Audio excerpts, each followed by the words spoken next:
And recording. Okay, so we should be good to go. All right.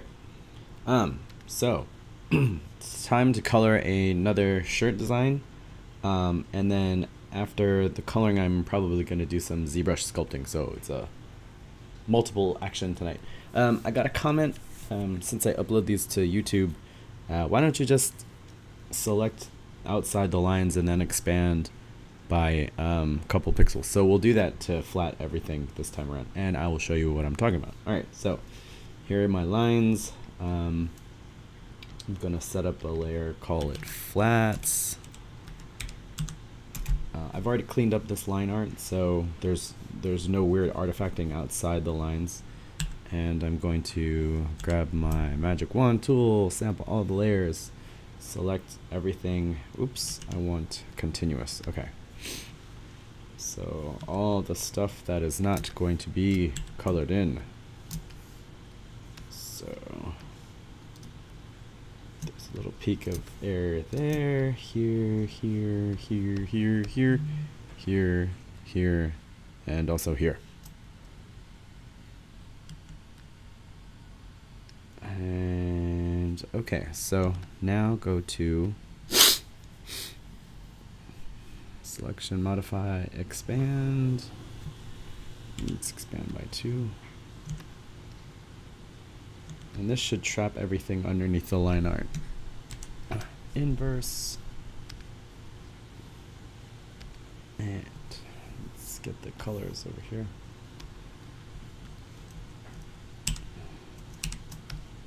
And fill everything in. So we've got everything filled in. It's trapped underneath the line art the way it's supposed to. That process was a lot quicker than what I did the last time around. So what we're going to do now, lock this all off. I'm going to grab a pencil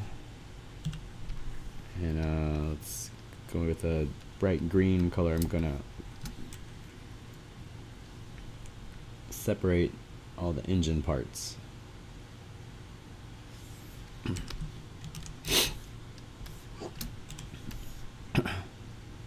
So I got samples of the other 2 shirts that I drew, the chainsaw rain frog and the shark with bare arms, and I'm very impressed with the quality. Like, direct to garment is always a little bit tricky compared with screen printing, but the benefit of direct to garment is that you have more options in terms of color. Like, you don't have to pay per color for a shirt. Whereas in screen printing, if you do anything pretty complex like this, the costs can be prohibitive because every time you create a new color, the printer has to burn another screen.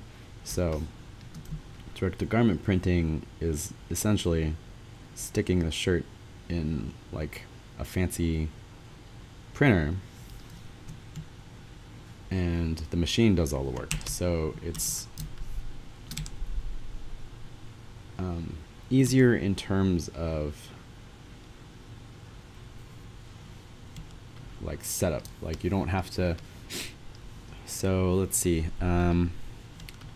So the shark tank with the bare arms has, let's see, 1, 2, 3, 4.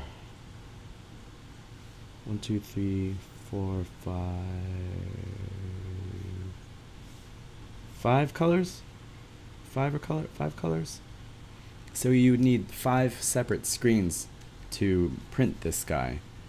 And some of them would be really tiny, some of them wouldn't be used. For the tree frog, you'd need 1, 2, 3, 4, 5, 6 screens, because it's 6 colors, even though it looks like I used a limited palette on both of these. But with direct to garment printing, you just stick it in the printer and it pops out the shirt. So it makes it easier in terms of, it's great for on demand because you don't have to pay a screen cost, and the printer doesn't have to, store the screens in a warehouse. They just have the printer, they call up your file, they plug in a shirt, goes through the printer, plops out your design. So in terms of setup, it's a lot more straightforward. Unfortunately, it costs a little bit more, so it behooves you to use lots of colors when you're going direct to garment. If this was only a one color job, the shirt costs, I think the shirts cost like $11 to make or something, $13 to make. Whereas if it was a screen printed deal, you're looking at maybe like $5 or $6 for a one color screen.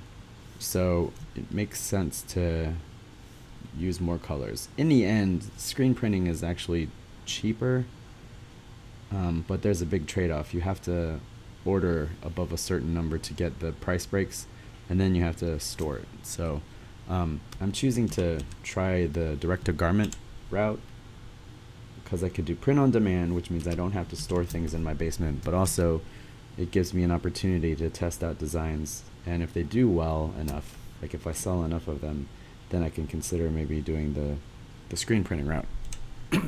So I'm playing a little bit of some strategery. We'll see how it goes.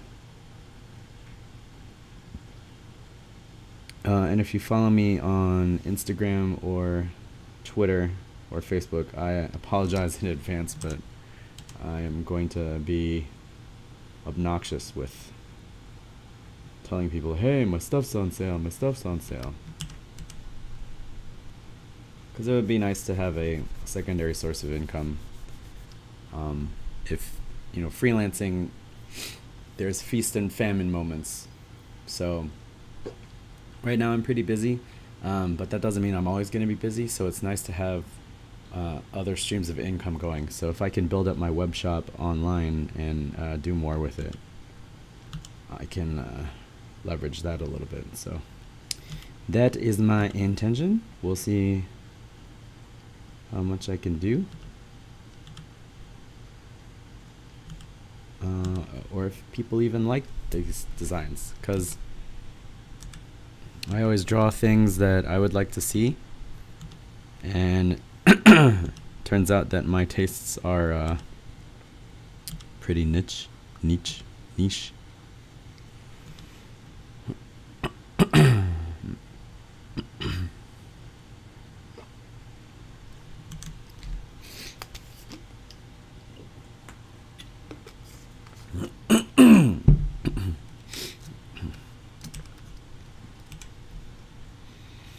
I'm also going to be putting up the line art for these online.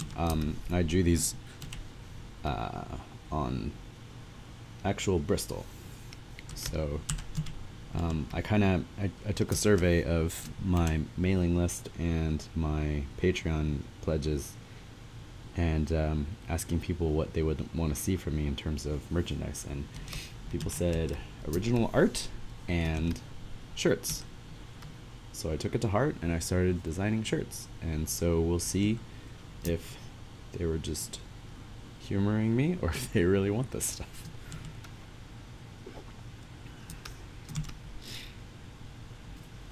Alright, so now we play the game of trying to figure out color choices. Let's see here.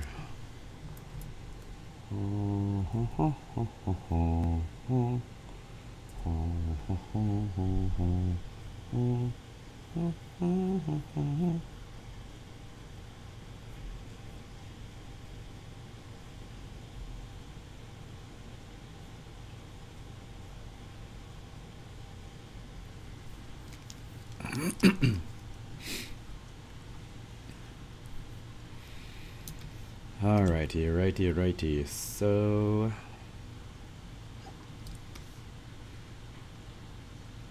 I generally like to avoid plain white when I design things and draw things, but in the case of a shirt, sometimes it helps to have a color that really pops, and this will help for any shading and rim light that I decide to put into the piece. So we're gonna go with bright ass white for the claws. The vicious sloth claws. super vicious. Known to tear a man in twain. Or to just really hang on really tight. And we got a little white in here. And a little white in there.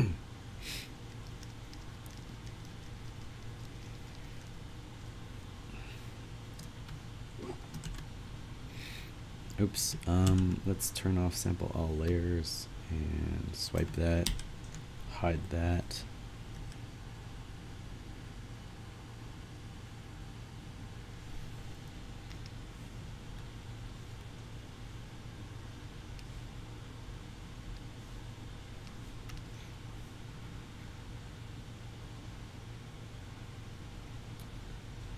And this is a little complex, so I'm going to paint this stuff in by hand.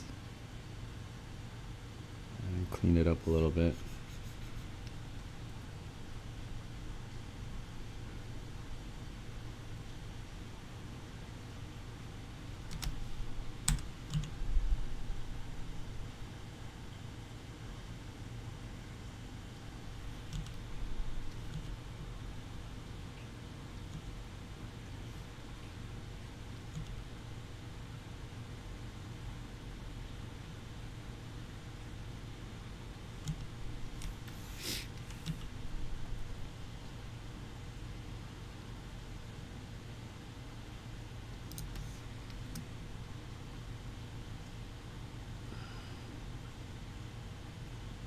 So these are the markings around the sloth's snoutish area, I guess.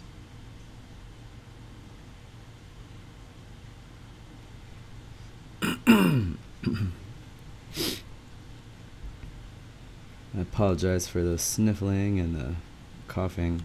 It's allergy season, but also I just got back from AwesomeCon over the weekend, which is in DC, and it is actually entirely awesome. It's one of my favorite shows, and I was at the first one. I've been to subsequent ones.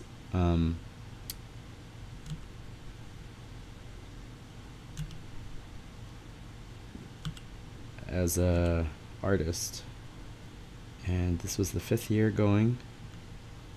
I've missed out on a couple of them, but it's been one of my favorite shows. Like, it's got a great vibe. It's very kid friendly. And as Hazel gets older, I would definitely, of all the shows that I do, AwesomeCon, and I would be super happy to bring Hazel to AwesomeCon and SPX. We always bring Hazel to SPX. So she's a con baby, so she's familiar with SPX, but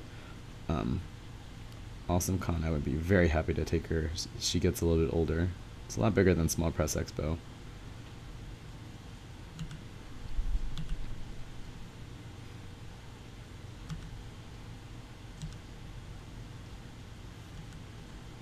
Whoops.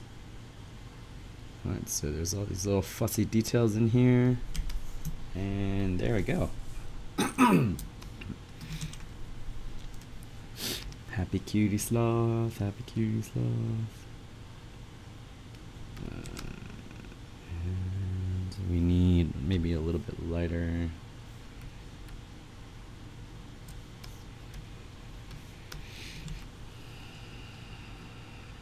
then clean this up here.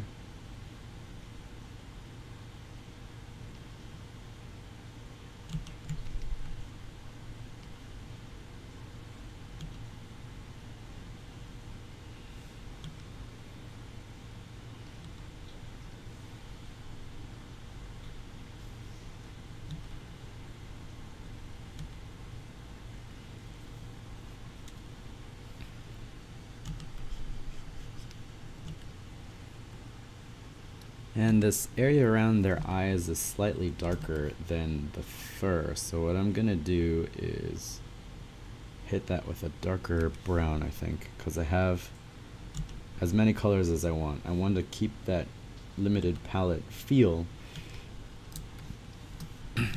but in actuality use as many colors as I want to, so. And make it a little bit of a dark blue, yoink. Oops. Maybe that's too dark.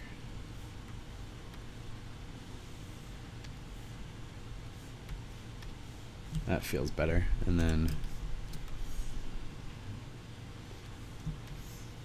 grab this and swatch that in here and in there.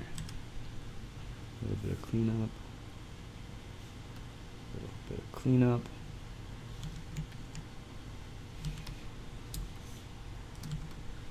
There we have it, our happy sloth. And actually that black for the nose can be used for the wheel colors, so swap that in here, dump that in down here.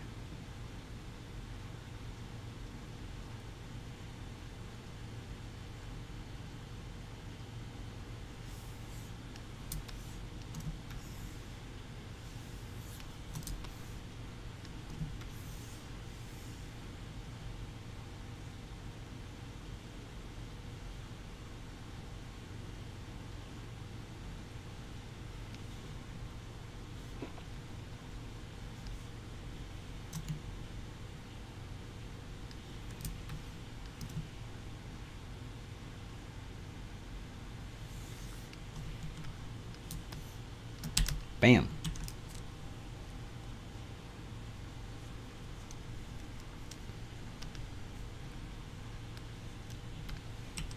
Alright, the engine bits, that's gray, silverish gray.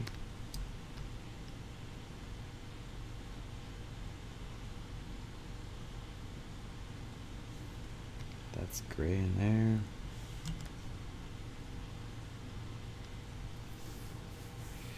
It's a lot of black and gray here.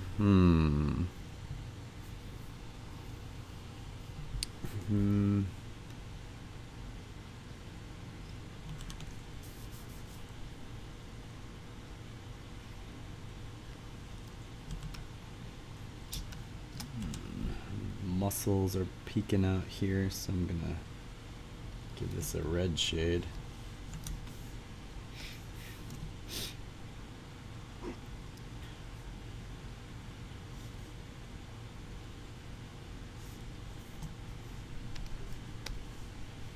Watch that, bring it down.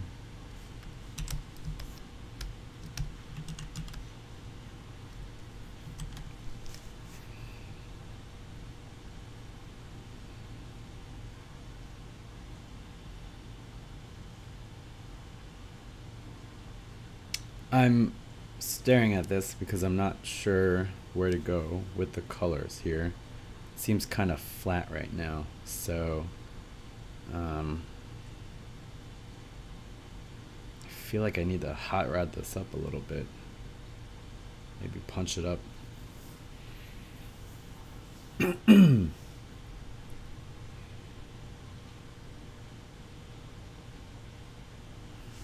Feels like it needs some more stuff to it. Alright, so I'm going to create a new layer, do a clipping mask, and I'm going to just start painting in a weird shadow color. I'm going to choose like a hot pink for a shadow color.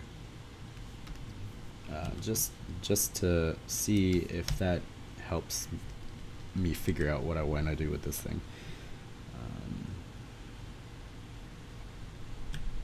So hot pink is an unusual color for a what you would think as a muscle car, so maybe it'll work.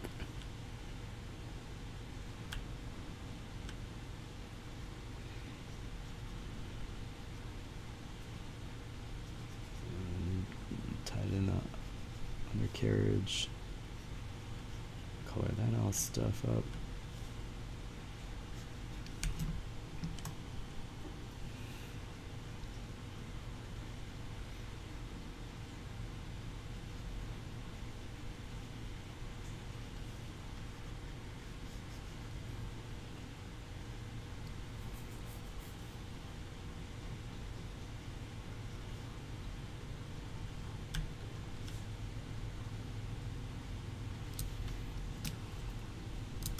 That actually kind of fits the mood that I'm trying to get across with this thing. I kind of like it. I kind of am surprised because I never use hot pink in anything I do. So maybe I should.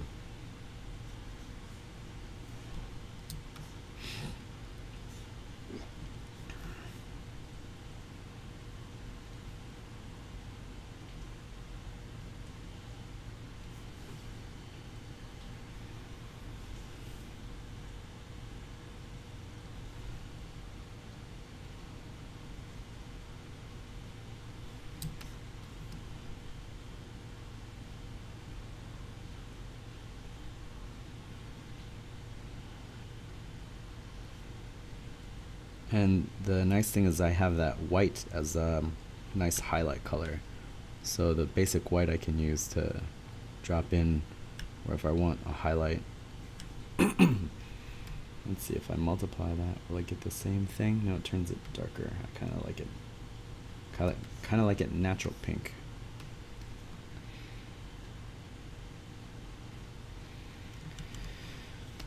So I'm gonna need more contrast with like a different type of color if I put in shadows in the skin part, the sloth skin bits.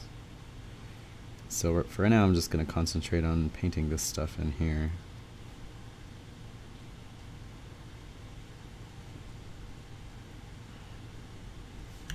Maybe the engine is made out of a metal that reflects iridescently pink. Could be cool.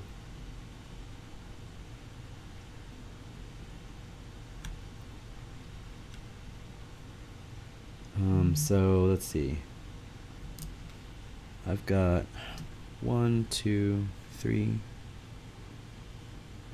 1, 2, 3, 4, 5, 6, 7. I'm already up to 7 colors. So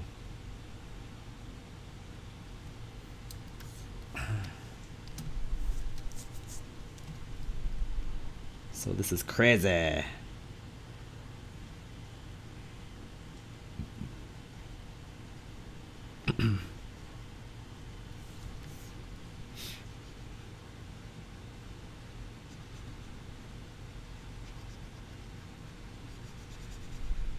Okay, and this just tucked in back here, and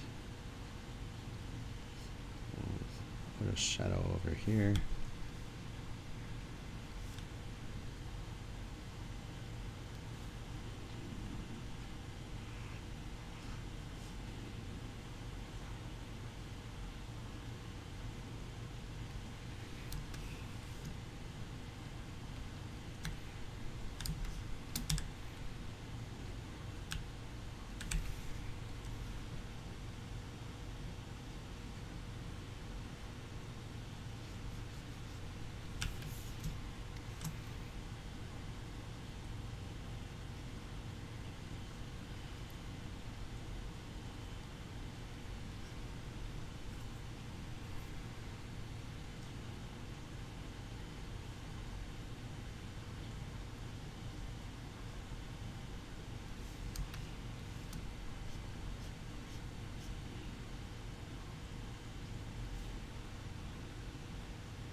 This is growing on me, man. This pink is growing on me.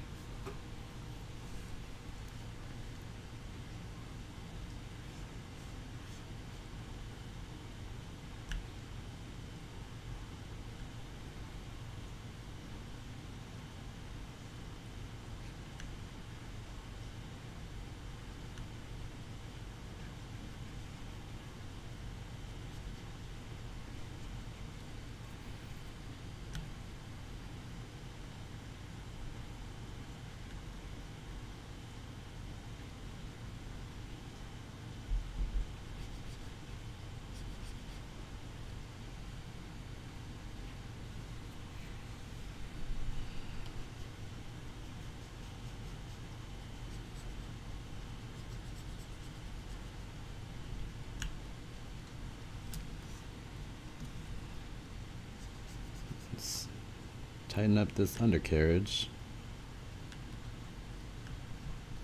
And let's color all that in. There you go. Your shock absorbers are pink. What do you feel about that? As long as they work, son.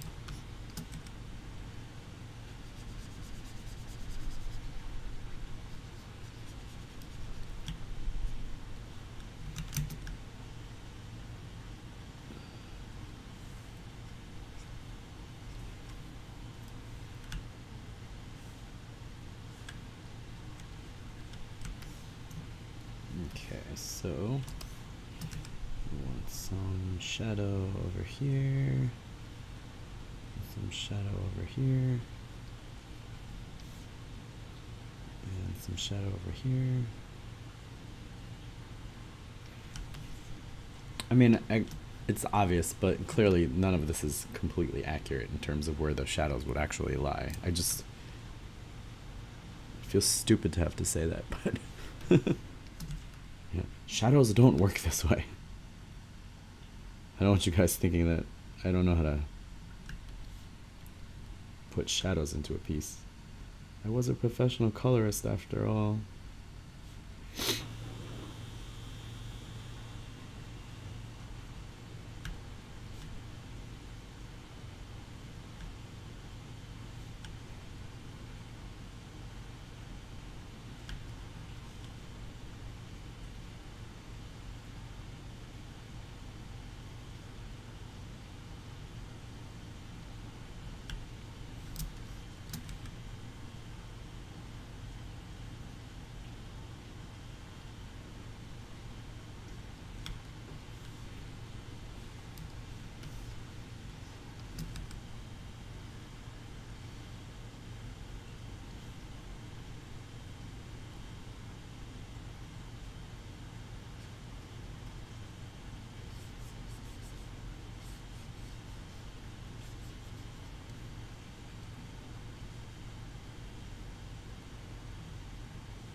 More shading, more shading, more shading. Alright, so I guess AwesomeCon, I'll talk about AwesomeCon. So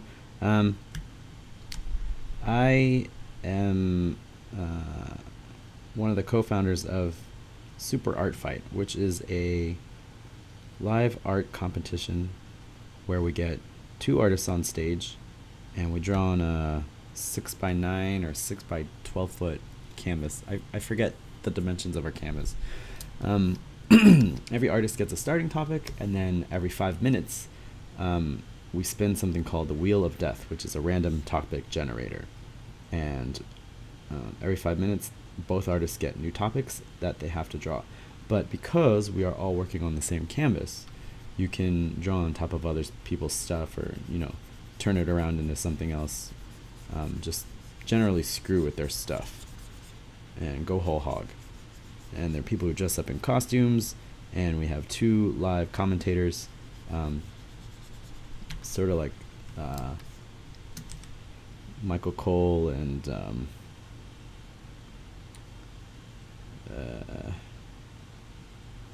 the other guy, not Michael Cole, on WWE, announcing the match live. And then we pick the winner Battle of the Band style with a sound applausometer, scientific device that we hold up, and the louder you cheer for one person, that person will win the fight. So 5 years ago, Ben Penrod, who started AwesomeCon, got in touch with us and asked if we would be interested in performing at the first show, and in exchange for performing we would get a number of tables as a group, which was really cool. So we hooked it up and we got to perform. We sold stuff and it was a lot of fun, and it took place in one of the shorter ballrooms. It wasn't as big as it is now. Like, it takes up like the huge exhibition hall, was pretty small, humble beginnings, but it was one of our best shows. We had fun interacting with the people. Sales were good for us as artists. All around good scene. So they've asked us back every year since, which has been really cool. It's been cool to see the show grow from like a tiny little sideshow to this huge event. It's like one of the bigger shows on the East Coast. Not as big as New York Comic Con. That place is insane, but it's definitely, you know, the trajectory of AwesomeCon is definitely heading in that direction.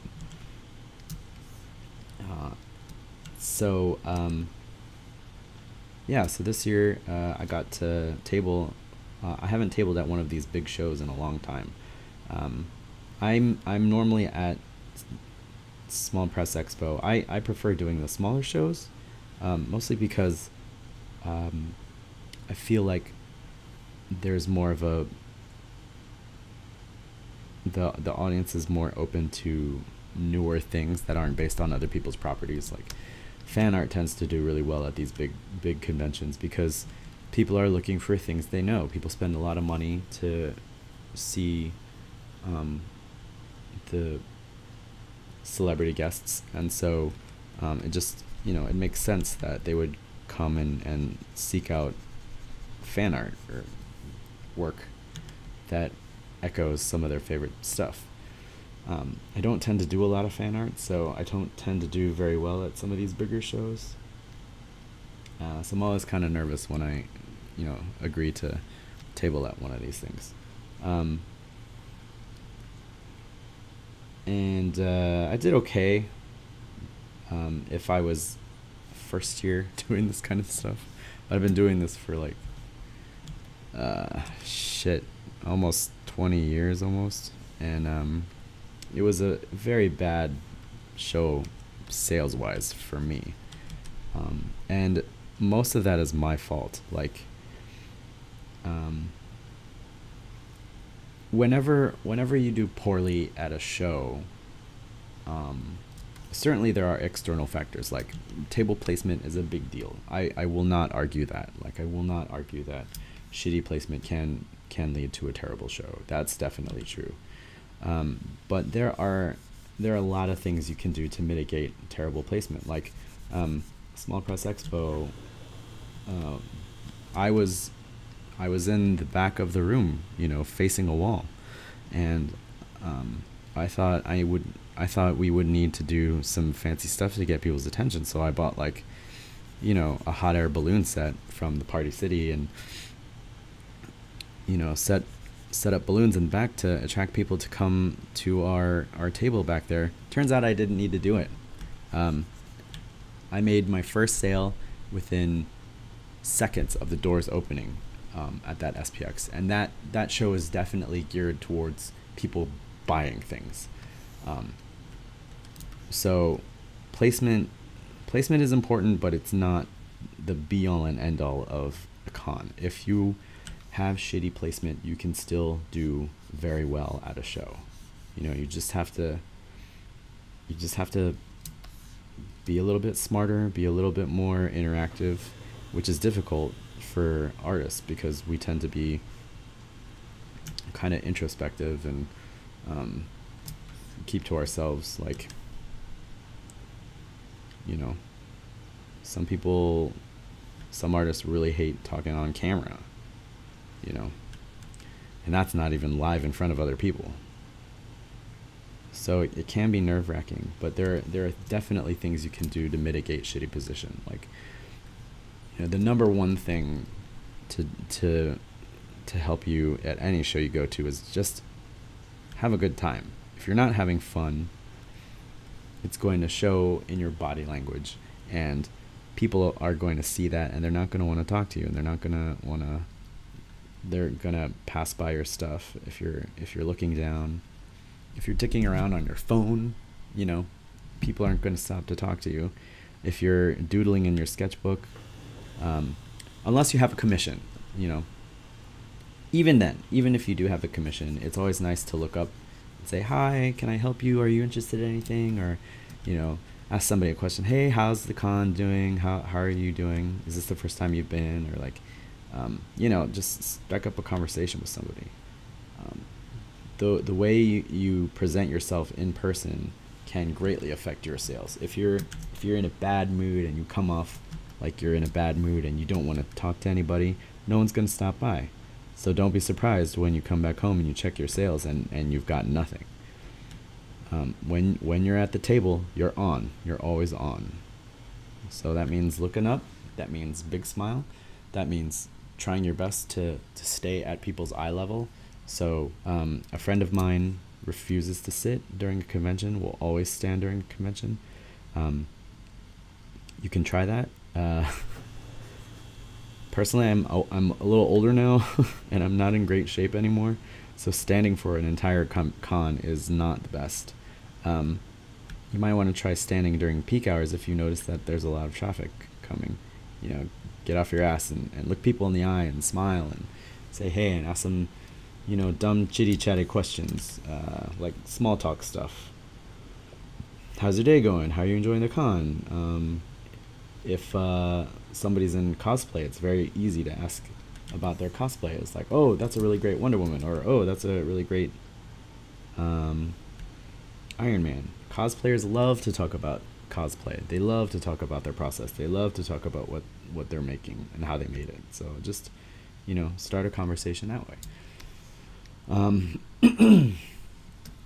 And then tell them a little bit about your work and like, oh, hey, so here's my stuff. Here's my book. It's about blah, blah, blah. Have your elevator pitch ready.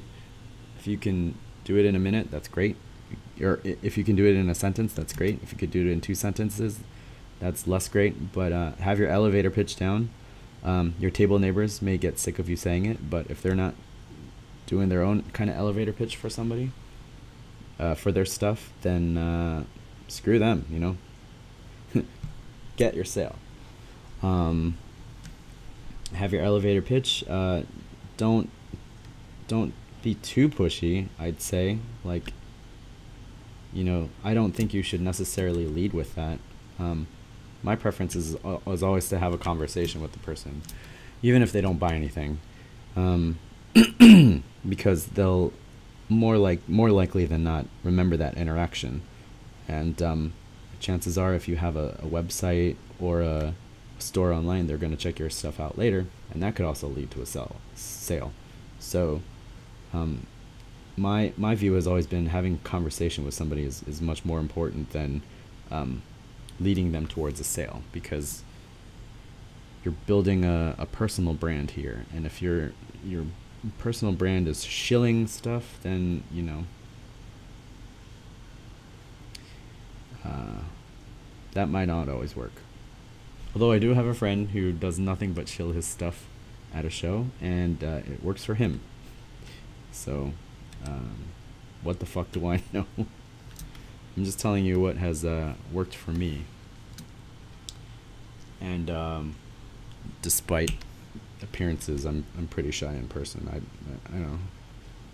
I'm good with my circle of friends, and I'm pretty loud and boisterous, and when I'm doing art fight, I'm definitely loud and in your face and jumping all around and, you know, shouting as loud as I can and running up and down the aisles and trying to get people into it, but I'm not very gregarious. I'm terrible at parties. Like, if you want to find me at a party, I'm by the food. If there's no food, then why am I at the party? So yeah.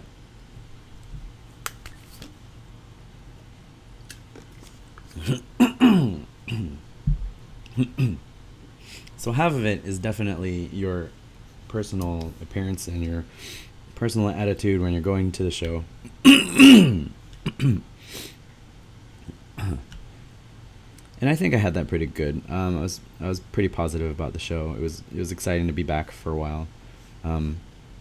When Hazel was born, I had to kind of slow down on the number of shows that I could go to, and I'm starting to pick it back up in bits and pieces here and there. So, but it is kind of, if you've been away from the circuit for a while, it is like starting over. So things that used to work in the past are a little bit different. The other part, besides your personal outlook and all that kind of stuff, is your table display. The key thing is getting things up in front of people's faces. So anything you can do to raise your product above the table level, or to get it in front of somebody's eyes, that's great. A friend of mine has these risers that he uses to prop up a table, so it's about chest high, so that when you put the product on it, you know, it's already at eye height. This is all right for people who can walk, but for people in wheelchairs, that's not always the best strategy. So there's kind of like a happy medium. But at the bare minimum, you want your product propped up off of the table. You don't want to have your stuff lying flat on the table. And I think that's a big problem with my setup. Too much of my stuff is lying down on the table. I sell pins, goofy pins, and unless you bend over and stare directly down at the table, you're not going to see them. So I think what I need to do is kind of build like a pin stand, so that they're propped up, so that people can see them without having to, you know, you want to make it easy for people. If things are at eye level, they can see it. If things are below eye level, you want to at least prop it up. You never want somebody to have to like lean all the way down and stare directly downwards at your setup. I have a kind of book rack that's like a magazine rack, and it holds the books up, but the problem is you can't see the entire title, so it's like a stacked book situation. So what I think I need to do is build some sort of display that displays the covers of all the books across, and gets my books out in front of people, so they don't have to fight the display to look at all the titles. So I think there are definitely things that I could have done to do better at this show. I did not fully prepare, and that's another big problem. Like, you know, when I was starting out, I would spend days trying to figure out my setup, and days trying to figure out how I wanted to approach things, and figuring out the logistics, and changing my setup, and doing all this thing and that thing, and making products. And then this time around, I was just like, well, I've got a table. And then the night before, I was like, oh shit, maybe I should think about it. So like, I'm not terribly surprised that I didn't do well. I didn't present my best self in terms of the setup. So I always kind of side-eye people who complain about a show when they don't do well, and you know, they blame things like foot traffic and table placement, and then you take a look at their table setup, and you know, all it is like a banner, or they put their portfolio out in front of you and expect people to come up to you and flip through it. No one's gonna fucking do that. I hate that. I always try to look inward and see, you know, I didn't do so well at this show. Maybe it's because of my setup. Maybe it's because I didn't quite do things in the best way that I know how.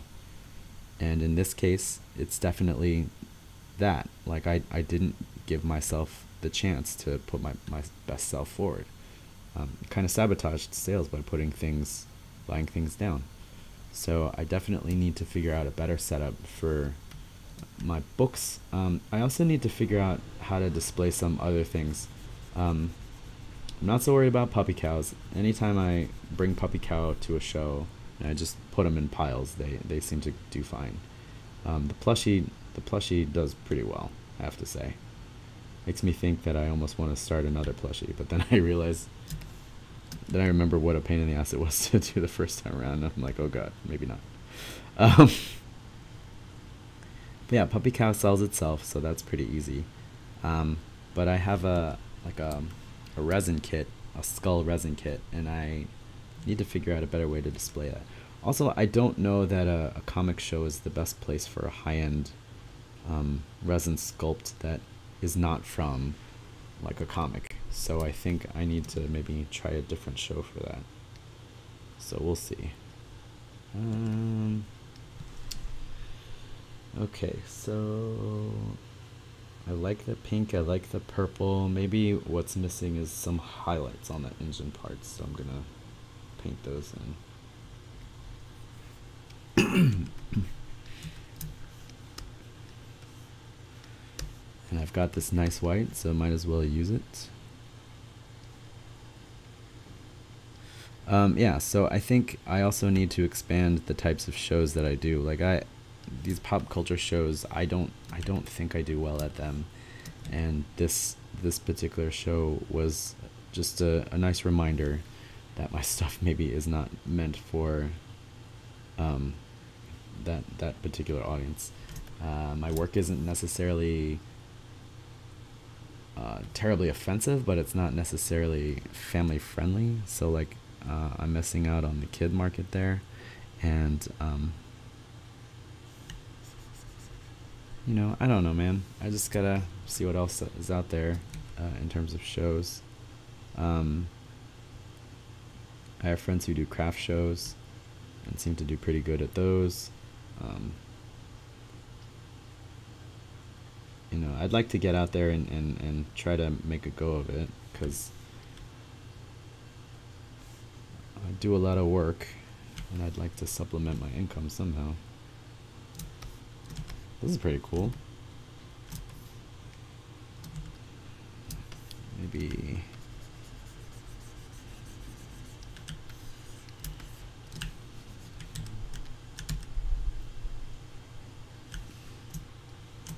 like a bloom here. Yeah, that's a little bit better.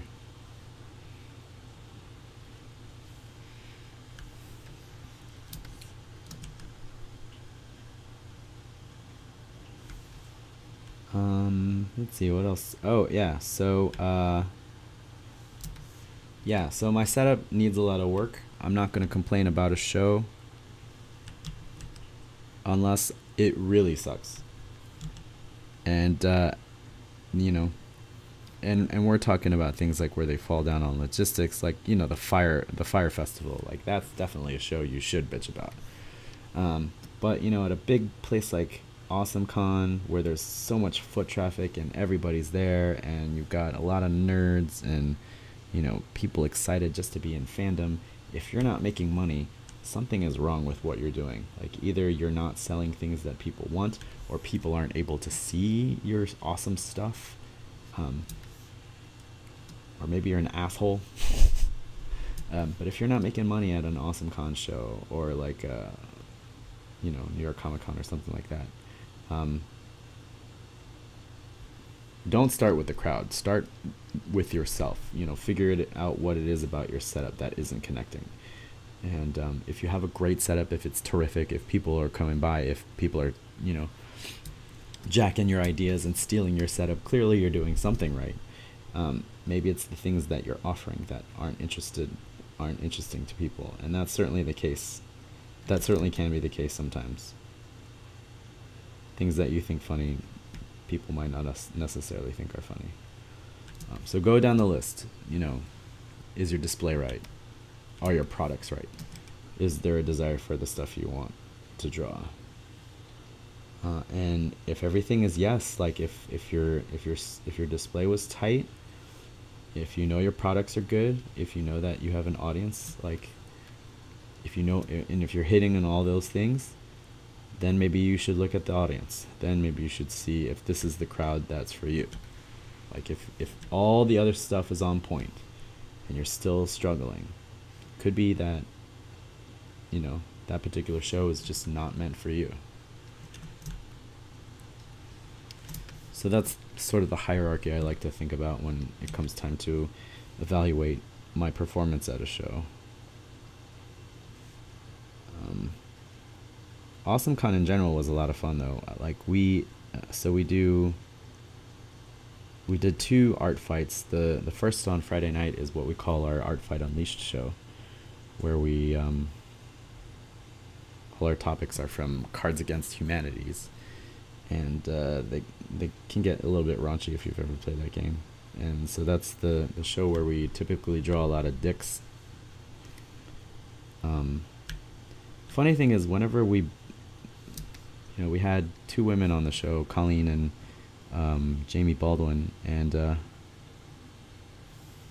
I'm the only one who ever draws vaginas when it comes to Unleashed, which is weird. I find that weird. I'm an equal opportunity pervert.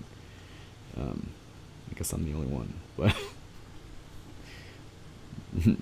dicks akimbo, as they say. Like, Art Fight Unleashed has so many dicks on the dance floor.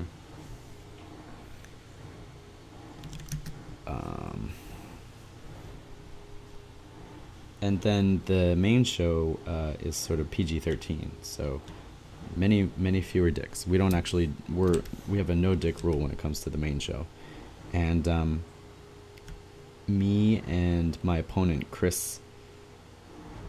God, what is your last name, Chris? I keep forgetting. Anyway, we're both Super Sentai Tokusatsu fans, Kamen Rider fans, and we decided that all of our topics we were going to turn into a Kamen Rider reference somehow.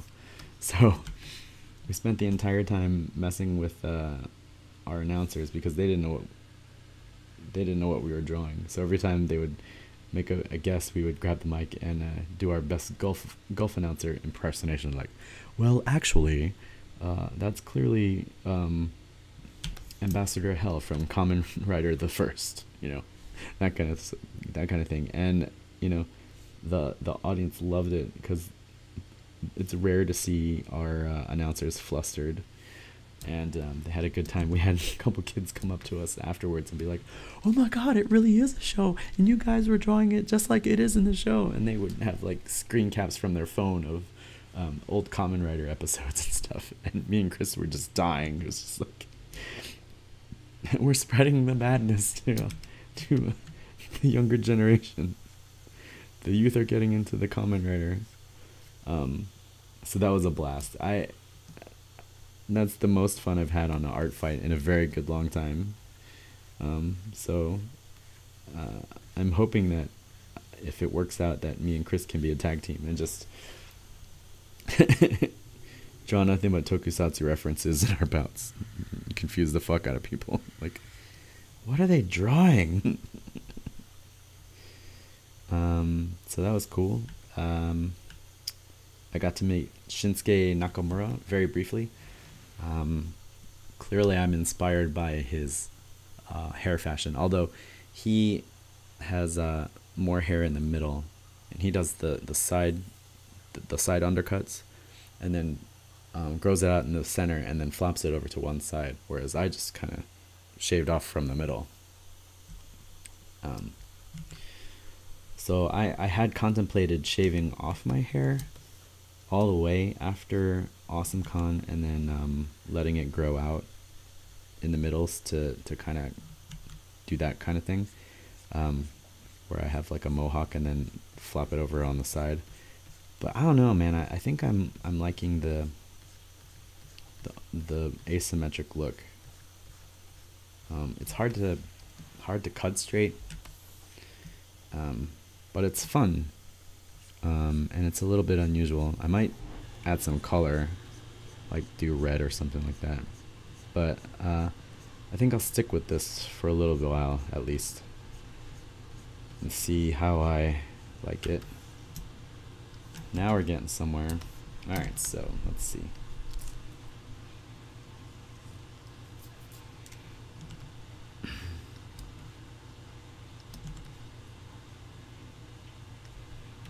Let's turn the background black.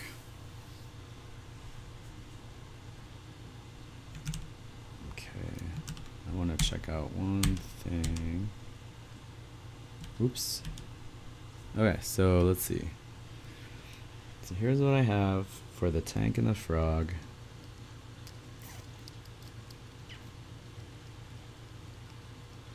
A little bit of purple, a little bit of red.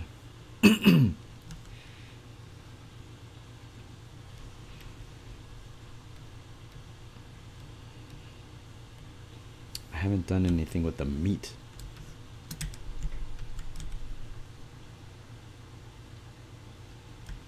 It's a little much. Maybe hit it with, there we go.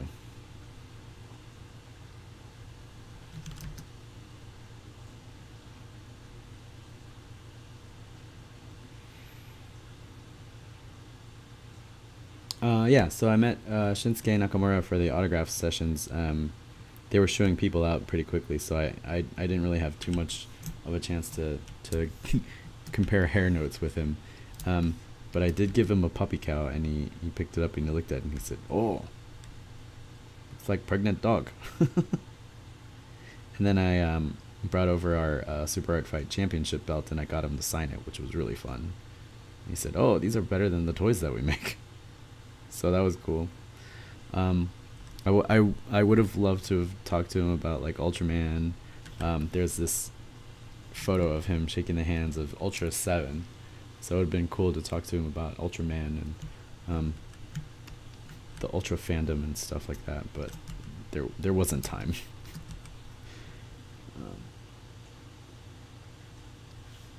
And those things are pretty crazy. Ben was there and actually shot a photo of Shinsuke laughing about the puppy cow, so that was really cool. That was an unexpected surprise, because the autograph sessions, they don't really, if they're really busy like that, they don't really like you taking photos or selfies or anything like that, so to have Ben sneak in a photo of me and Shinsuke was really cool. So that's gonna be my favorite for a long time. And yeah, then Sunday was Father's Day, so I had to leave early to do some Father's Day stuff. And that was awesome con. I had a great time. I love the fact that they're doing a lot of kids related stuff. There was like a huge, they called it Kids Con, but there was a kids section where they had NASA there and National Geographic there and some of the other Smithsonian institutes there. And they had experiments that kids could play with and try out. They had little robots. There were physics experiments they could do, you know, all sorts of things. All sorts of fun STEMmy things to get the kids excited about science, because we need more of that. Lord knows we need more science.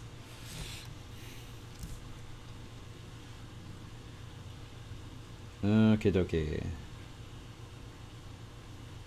I think that could be even a little bit more brownish, which will make the tires brownish, but that's okay. Like there. Maybe up a little bit.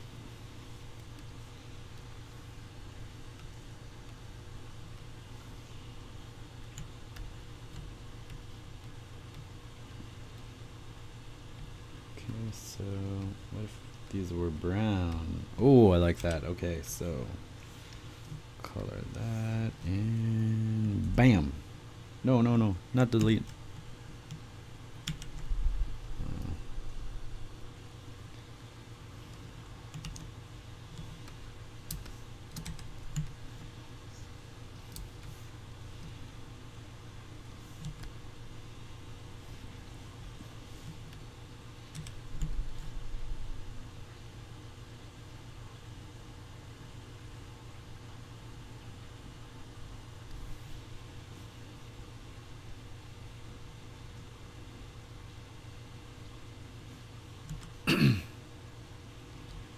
Nope, I don't like it. I don't like it.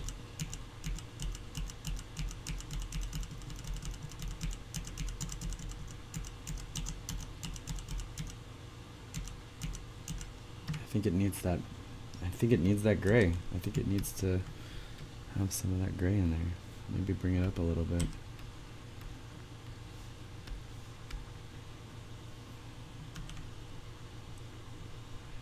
Alright, so I'm going to dump in the background, expand it a little bit on each side, and then what we do is we stick all of this into a new group,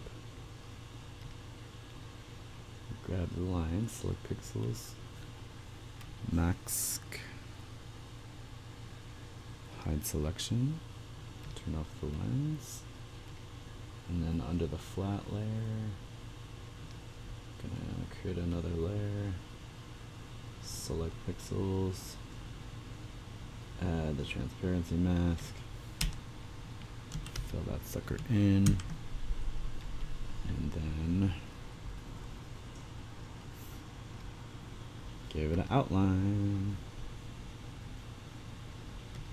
and pick a color.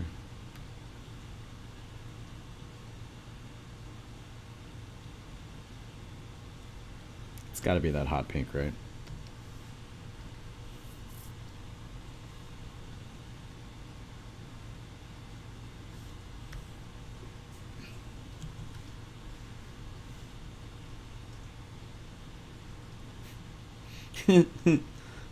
He's so smiley. Hi, I'm gonna hug you and murder you. I think this could be a lot more red. More red. Yeah. Maybe this pink could be a little bit more pinkish.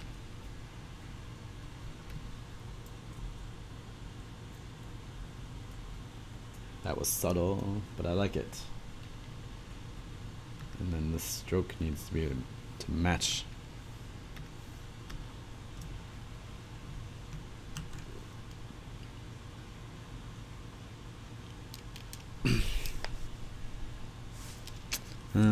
Let's see, what can we do? Maybe below this purple, this tire.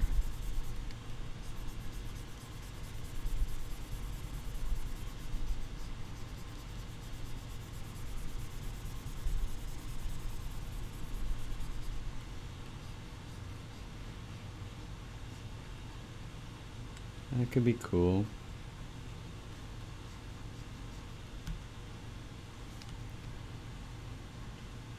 A little bit of purple in there.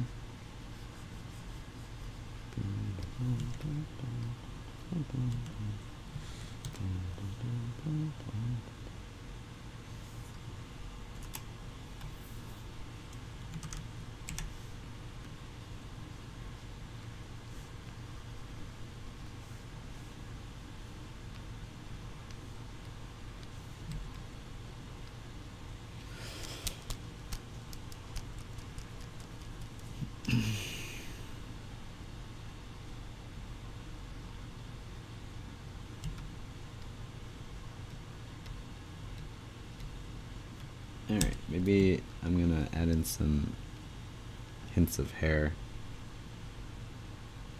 hints of fur in here. Oops.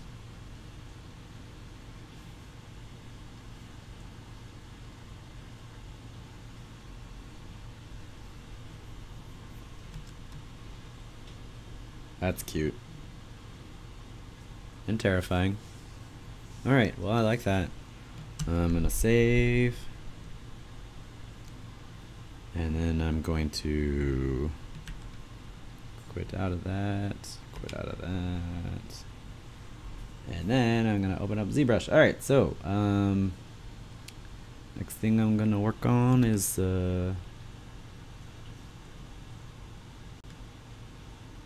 Baby Groot.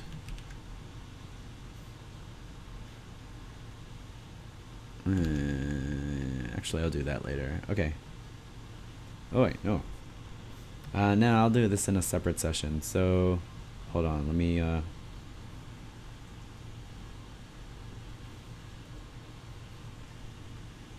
turn this off.